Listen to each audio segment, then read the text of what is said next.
Welcome to G Fun Facts Online. Today we're becoming cold case detectives, but our crime scenes are millions of years old, and our victims are fossilized in stone. We're diving into the world of paleoforensics, a field where scientists use high-tech tools to investigate ancient assassins that ruled the planet long before the dinosaurs. These aren't just discoveries. They're investigations piecing together the life and death of terrifying crocodile-like predators from the Triassic period. Well-examined forgotten fossils from Tanzania and freshly unearthed warrior reptiles from Brazil, revealing how cutting-edge science is resurrecting their lost world.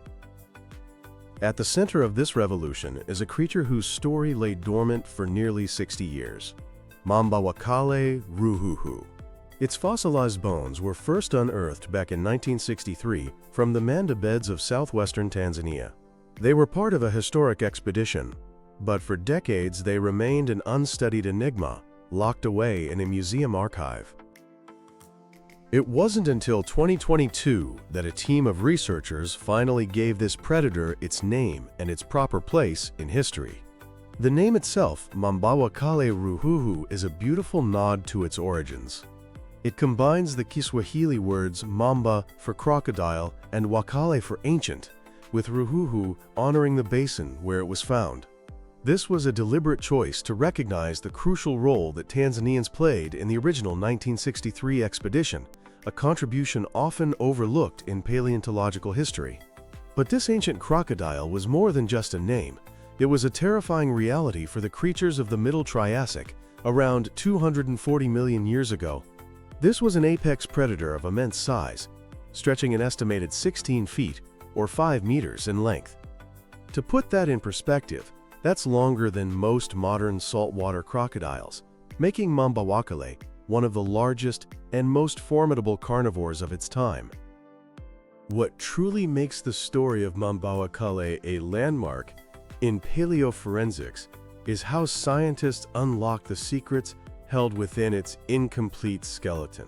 The collection consisted of a partial skull, a lower jaw, several vertebrae, and a hand.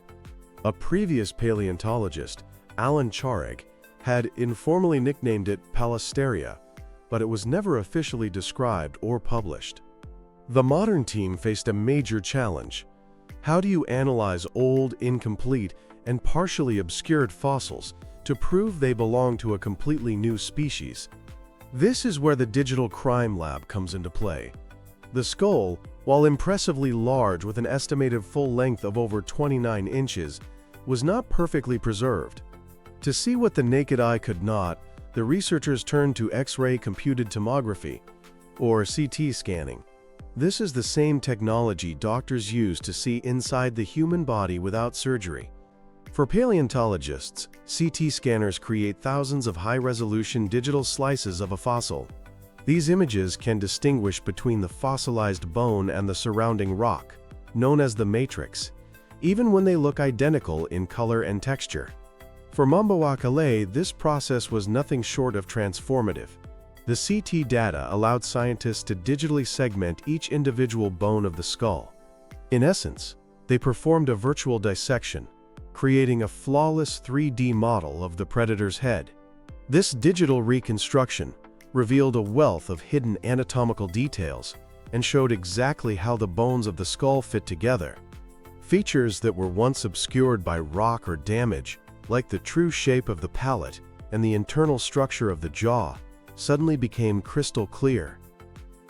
The scans confirmed a unique combination of characteristics not seen in any other known animal.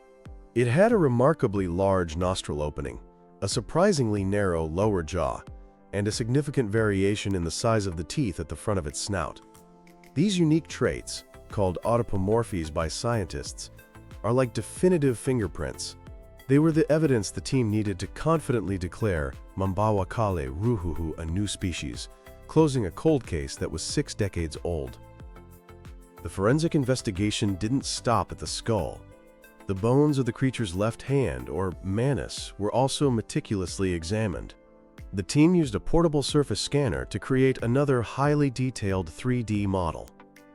By comparing this high-fidelity digital data with the anatomy of other known archosaurs, the team performed a rigorous phylogenetic analysis. This process is like building a detailed family tree for extinct animals.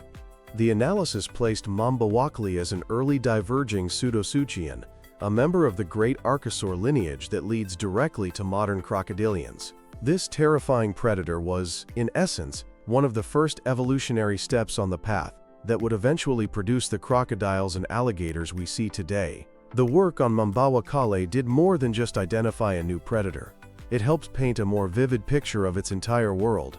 It roamed the lands of the supercontinent Pangaea during the Middle Triassic, a period of incredible evolutionary innovation. This was a time following the planet's most severe mass extinction event, the end Permian extinction, and life was diversifying in dramatic and sometimes strange new ways. The Manda beds of Tanzania, where Mambawakale was found, have proven to be a treasure trove, revealing that at least 9 different species of archosaurs lived side by side in this one location. In this bustling, competitive ecosystem, Mambawakale ruhuhu was the undisputed king. It was a large and terrifying predator with powerful jaws and large, knife-like teeth, holding its position firmly at the top of the food chain. But the field of paleoforensics is always moving, and new cases are constantly being opened. Very recently, the spotlight has turned from Africa to the rich Triassic fossil beds of southern Brazil, where 2 more fascinating crocodile-like predators have been brought to light. In late 2025, researchers announced the discovery of Tainrakuasuchus bellator. Unearthed in the municipality of Dona Francisca, this creature's name translates to pointed-tooth warrior crocodile, a fitting title for a predator that lived 240 million years ago. Its remains, including a lower jaw, vertebrae and parts of its hip, were found embedded in rock and had to be meticulously prepared. A key forensic clue to its appearance and lifestyle came from the preserved bony plates, known as osteoderms, that covered its back. This confirmed it was an armored predator, much like modern crocodiles. Tainrakuasuchus was a mid-sized carnivore, estimated at about 7.9 feet long and weighing around 130 pounds. It had a long neck and a slender jaw filled with sharp, recurved teeth, suggesting it was an agile hunter capable of delivering quick, precise strikes. Perhaps the most intriguing part of the Tainrakuasuchus discovery is its close evolutionary link to another pseudosuchian, Mambawakale Tainrakuasuchus, which was found all the way over in Tanzania. This connection across continents is a powerful piece of evidence. It reinforces our understanding that during the Triassic, South America and Africa were fused together as part of the supercontinent Pangaea, allowing these ancient reptiles to roam across vast, interconnected landscapes. A year earlier, in 2024, another remarkable Brazilian fossil made headlines, Parvosuchus aurelioi. Discovered by an amateur paleontologist in a town called Paraíso do Sul, this small crocodile lived approximately 237 million years ago. The discovery of its partial but well-preserved skeleton, which included a complete skull, vertebrae, and limb bones, was a huge deal. It represented the first confirmed member of a rare group of animals called Gracilosaucids ever found in Brazil. The paleoforensic work on Parvosuchus highlights the crucial and often painstaking process of fossil preparation. Paleontologist Rodrigo Muller described how the fossil was initially just a lump of rock. The delicate bones were completely obscured by a thick, hard matrix. Using a combination of acid solutions to dissolve the rock and tiny pneumatic hammers, the tools of a geoforensic trade, he carefully chipped away the matrix grain by grain. This delicate work slowly revealed the 5-inch-long skull. Muller described the moment as if the animal were looking at me, as if it had been waiting all these endless years to tell its story. At just over 3 feet long, Parvosuchus was a small, nimble hunter. Its blade-like teeth and lightly built skeleton suggest it preyed on small reptiles and insects. It occupied a completely different ecological niche from the giant predators like Parvosuchus chinaquensis that shared its environment. Its existence demonstrates the incredible complexity of Triassic ecosystems. They weren't just monster-eat-monster worlds. They were filled with predators of many different sizes, from small, stealthy hunters to colossal apex carnivores, all coexisting. The investigations into these ancient crocodile relatives showcase a broader revolution in how we study the deep past. The term Paleo-forensics perfectly captures this shift from simply describing bones to conducting in-depth investigations, using an ever-expanding toolkit of technologies to analyze the evidence. Advanced imaging is at the forefront.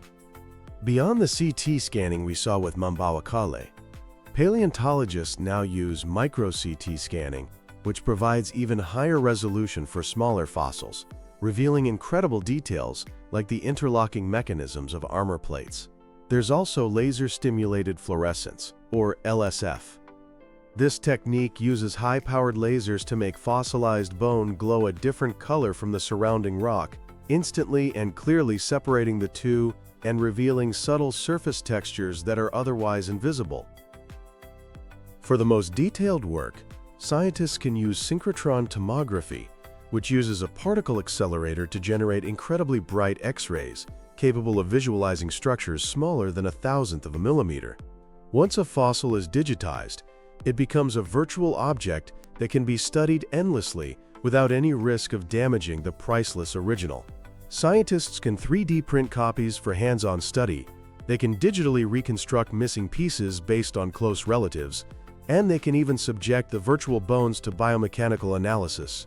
By applying engineering principles, they can test how an animal walked, how strong its bite was, and what its physical limitations were, giving us deep insights into its behavior and lifestyle. The analysis isn't just limited to shape and structure. Modern techniques now allow for the chemical and elemental analysis of the fossil material itself. Techniques like Fourier transform infrared spectroscopy and X-ray fluorescence microanalysis can detect the chemical signatures of original biological materials, like proteins or even melanin pigments. This can reveal clues about an animal's diet, its physiology, and potentially even the color of its skin or feathers. The unmasking of predators like Mambawakale ruhuhu, Tainrakuasuchus bellator, and Parvosuchus aurelioi is more than just adding new names to the roster of prehistoric life. These discoveries, powered by the cutting-edge tools of paleoforensics, are fundamentally changing our perception of the age of reptiles. They reveal that the world before the dinosaurs was not an empty stage waiting for the main act. It was a complex and dynamic world, ruled by a diverse and fearsome cast of crocodile-like archosaurs who were, for a time, the true kings of the planet. Each fossil is a cold case, a silent witness to a life lived millions of years ago. By applying the principles of modern forensic science, paleontologists are finally learning to make these ancient witnesses talk. And the stories they tell are of terrifying predators, lost worlds, and the enduring interconnected saga of life on Earth.